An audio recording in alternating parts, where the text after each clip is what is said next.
التعطيل والإفساد والتأجيل والتمديد،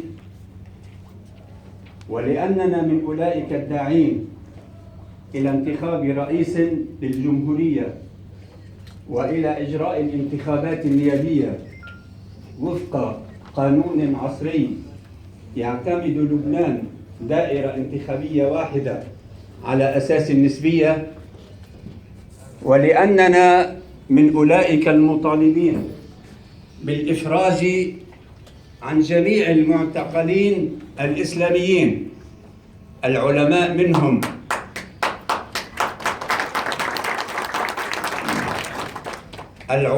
منهم والآباء والأبناء والأزواج،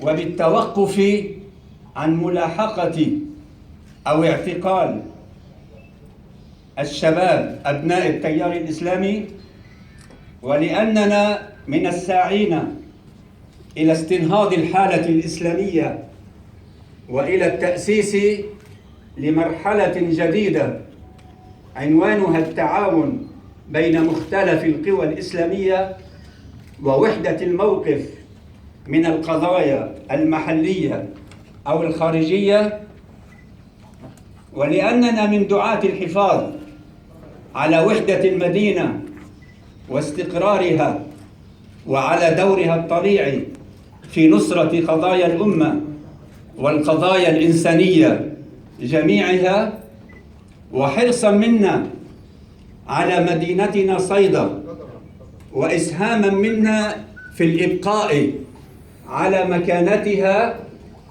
وعلى رسالتها الخاصة المتميزة في الميادين كافة، قررنا نحن لائحة أحرار صيدا خوض الانتخابات البلدية وفق الرؤى والمخططات والمشاريع التالية.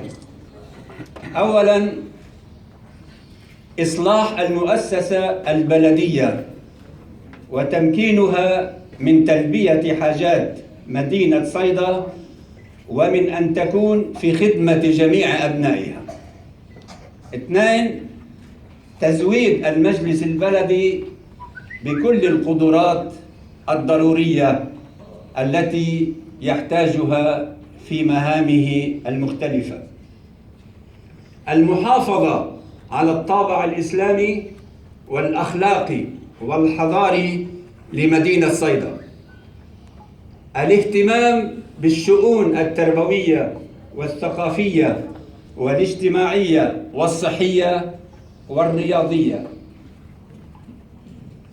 إصلاح الطرقات والمرافق العامة جميعها. معالجة جميع المشكلات المرتبطة بالكهرباء والماء والنظافة العامة. الاهتمام بالشأن السياحي، وذلك عبر تأهيل الشاطئ البحري أو الكورنيش البحري والمعالم التاريخية والحضارية والسياحية جميعها. إنشاء المزيد من الحدائق العامة. دعم مهنة صيد الأسماك وتطوير مرفأ الصيادين والمرافق التجارية أو السياحية جميعها. الاستفادة من الطاقة القصوى